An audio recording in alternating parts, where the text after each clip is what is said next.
झारखंड की महिलाओं, किसानों और राशन कार्ड धारियों के लिए इस समय कुछ बहुत बड़े अपडेट सामने आ रहे हैं। कई लाभार्थियों के बैंक खाते में पैसा भेजा भी जा चुका है, लेकिन बहुत से लोगों को जानकारी ही नहीं हो पाती क्योंकि भुगतान सीधे खाते में आता है और कई बार मैसेज या अलर्ट समय पर नहीं दिखता।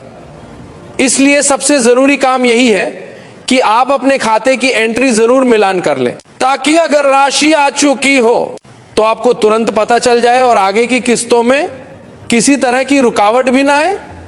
मैया सम्मान योजना को लेकर सबसे बड़ा अपडेट यह है कि कुछ महिलाओं के खाते में एक साथ 2 किस्तों की राशि भेजे जाने की तैयारी दिखाई दे रही है।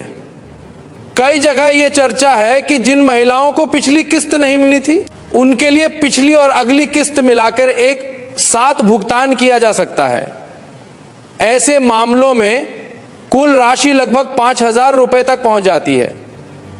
यह वही स्थिति होती है जब पहले वाली किस्त किसी कारण से अटक जाती है, जैसे डीबीटी बंद होना, बैंक खाते में केवाईसी अधूरी होना, आधार लिंक सही न होना या फिर राशन कार्ड और परिवार विवरण के सत्यापन में गड़बड़ी रह जाना। बाद में जब समस्या ठीक हो जाती है तो भुगतान एक साथ किया जाता है। इस योजना में अब तक कई किस्तों का भुगतान हो चुका है, लेकिन फिर भी कुछ लाभार्थी ऐसी हैं जिनके खाते में पिछली किस्त नहीं आई। ऐसे लोगों के लिए राहत की बात यह है कि भुगतान प्रक्रिया को तेज करने के लिए कुछ जिलों को प्राथमिकता देकर पहले चरण में राशि भेजने की बात सामने आ रही है। मतलब यह कि पहले चरण में कुछ जिलों की महिलाओं को राशि पहले दी जाती है और बाकी जिलों में कुछ दिनों के अंतर से भुगतान पहुंचता है।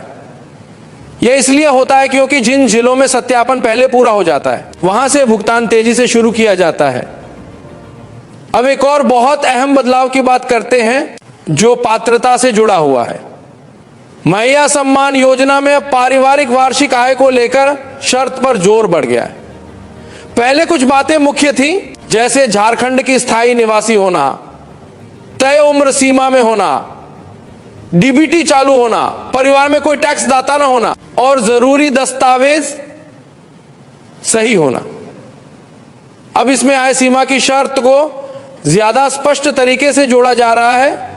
जिन परिवारों की वार्षिक आय तय सीमा से अधिक, उन्हें योजना से बाहर किया जा सकता है। कई जगह यह सीमा 3 लाख रुपए के आसपास बताई जा रही है। इसलिए जिनका पारिवारिक आय इससे कम है, उनके लिए जरूरी है कि वे अपने दस्तावेज और परिवार विवरण बिल्कुल सही रखें, ताकि आगे चलकर आय सत्यापन या जांच के समय किसी तरह की परेशानी न बने। यहीं पर एक बात बहुत ध्यान देने वाली है, जिसे लोग अक्सर मिस कर देते हैं। बहुत से लाभार्थी सोचते हैं कि सिर्फ फॉर्म भर देने या नाम जुड़ जाने से भुगतान लगातार आता रहेगा, लेकिन असल में भुगतान नियमित रखने के लिए कुछ जरूरी चीजें लगातार सही रहनी चाहिए। उदाहरण के लिए, बैंक खाते में आधार लिंकिंग सही रहनी चाहिए, डीबीटी ऑन रहना चाहिए और खाते का केवाईसी अपडेट होना चाहिए। अगर बैंक में केवाईसी अधूरी है तो भुगतान रोक दिया जाता है या वापस चला जाता है। इसी तरह आधार से जुड़ी जानकारी में नाम की स्पेलिंग, जन्मतिथि या मोबाइल नंबर की गलती भी भुगतान में देरी करा सकती है। अब अगर किसी महिला को योजना की किस्त नहीं मिली है तो सबसे पहले अपने बैंक खाते से जुड़ी चीजें दुरुस्त करना बहुत जरूरी है।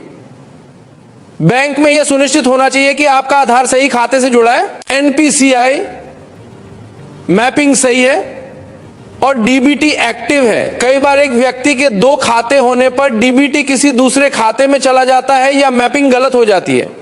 ऐसे मामलों में बैंक में जाकर एक ही खाते को प्राथमिक खाते के रूप में मैप करवाना जरूरी होता है। केवाईसी के लिए आधार और पैन या वैकल्पिक पहचान दस्तावेज अपडेट होने चाहिए और अगर बैंक ने फोटो या पता प्रमाण मांगा है तो वह भी जमा होना चाहिए। अब आवेदन प्रक्रिया की बात करते हैं, ताकि जो लोग नए हैं या जिनका नाम छूट गया है वे सही तरीके से आवेदन कर सकें और आगे की किस्तों में परेशानी न आए। मैया सम्मान योजना में सामान्य तौर पर आवेदन आधिकारिक पोर्टल या निर्धारित सरकारी माध्यम से होता है। प्रक्रिया में पहले राज्य और जिला चयन होता है, फिर आवेदक का नाम, जन्मतिथि, उम्र, पता, मोबाइल नंबर और परिवार विवरण दर्ज होता है। उसके बाद आधार नंबर और बैंक खाते की जानकारी भरनी होती है। यहां पर सबसे जरूरी बात यह है कि बैंक खाता वही दें जो आधार से लिंक हो और जिसमें डीबीटी सुविधा चालू हो। इसके बाद सत्यापन के लिए ओटीपी आधारित प्रक्रिया होती है और अंत में दस्तावेज अपलोड किए जाते हैं। दस्तावेज में आमतौर पर आधार कार्ड, निवास प्रमाण, बैंक पासबुक के पहले पेज की कॉपी और राशन कार्ड या परिवार पहचान से जुड़े कागजात मांगे जा सकते हैं। दस्तावेज अपलोड करते समय लोग कई बार गलती कर देते हैं। सबसे पहली गलती फाइल फॉर्मेट की होती है। सामान्यतः पोर्टल पर पीडीएफ या जेपीजी फॉर्मेट स्वीकार होता है और फाइल साइज की सीमा भी रहती है। अगर फाइल बहुत बड़ी होगी तो अपलोड फेल हो जाता है या सबमिशन अटक जाता है। इसलिए स्कैन करते समय फाइल साइज नियंत्रित रखें और साफ पढ़ने योग्य स्कैन अपलोड करें। दूसरी गलती यह होती है कि लोग गलत दस्तावेज गलत सेक्शन में लगा देते हैं, जैसे पासबुक की जगह आधार अपलोड कर देना। तीसरी गलती नाम और दस्तावेज में स्पेलिंग का अंतर। अगर आधार में नाम अलग और फॉर्म में अलग है तो सत्यापन के समय रिजेक्शन हो सकता है। इसलिए फॉर्म भरते समय दस्तावेज के अनुसार ही नाम लिखें। फॉर्म सबमिट होने के बाद एक बहुत जरूरी चीज मिलती है जिसे लोग हल्के में ले लेते हैं और बाद में समस्या होती है। वह है आवेदन का रेफरेंस नंबर या आवेदन संख्या। यह नंबर आपके आवेदन की पहचान होता है। इसे सुरक्षित रखना बहुत जरूरी है क्योंकि इसी नंबर से आप बाद में स्टेटस चेक करते हैं, सुधार करते हैं और जरूरत पड़ने पर शिकायत दर्ज कराते हैं।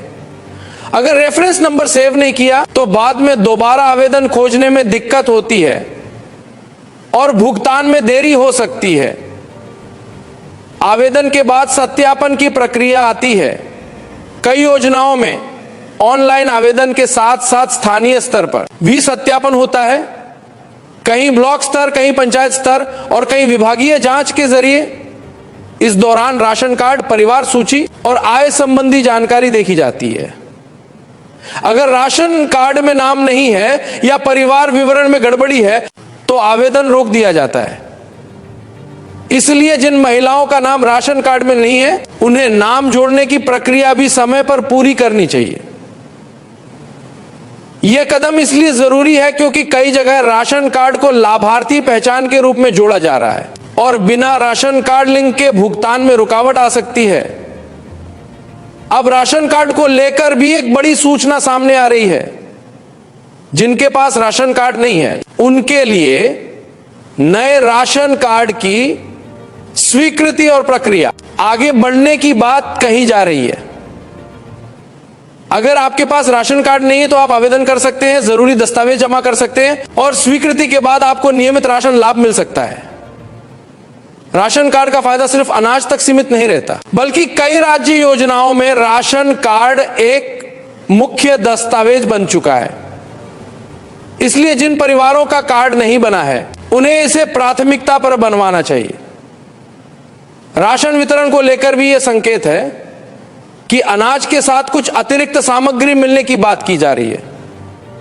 ऐसी घोषणाओं में अक्सर समय समय पर बदलाव भी होते हैं और वितरण स्थानीय स्तर पर उपलब्धता तथा सरकारी निर्देशों के अनुसार होता है।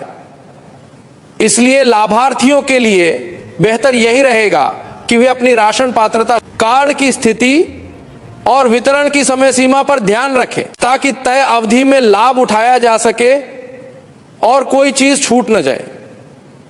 साथ ही राशन कार्ड में अगर परिवार के किसी सदस्य का नाम छूट गया है तो नाम जोड़ने की प्रक्रिया समय रहते पूरी करें, क्योंकि बाद में सत्यापन के समय यही नाम सूची सबसे ज्यादा देखी जाती है।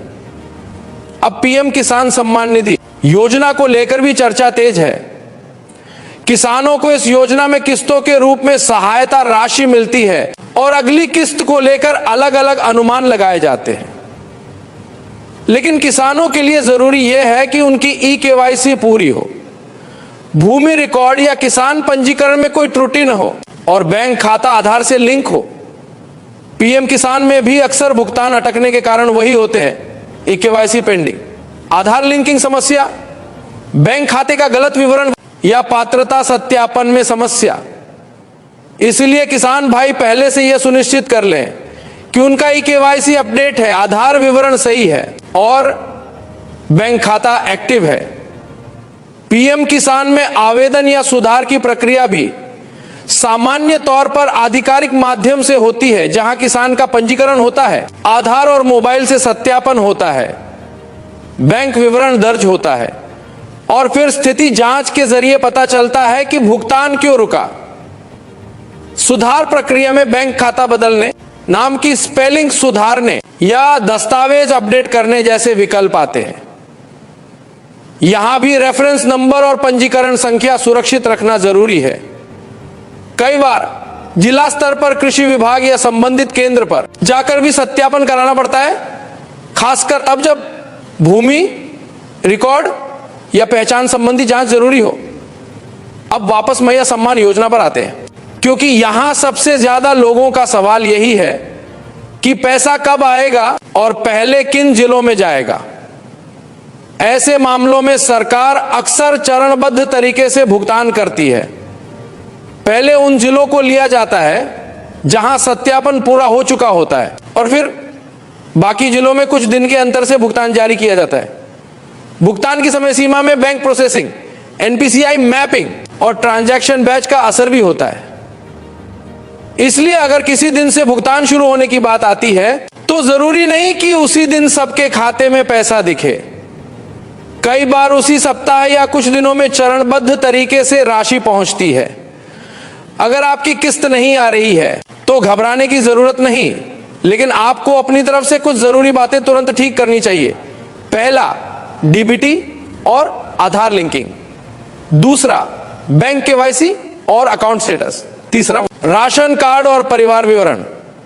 चौथा, आय सीमा और टैक्स संबंधी शर्तें। और पांचवा, आवेदन स्टेटस और सत्यापन स्थिति।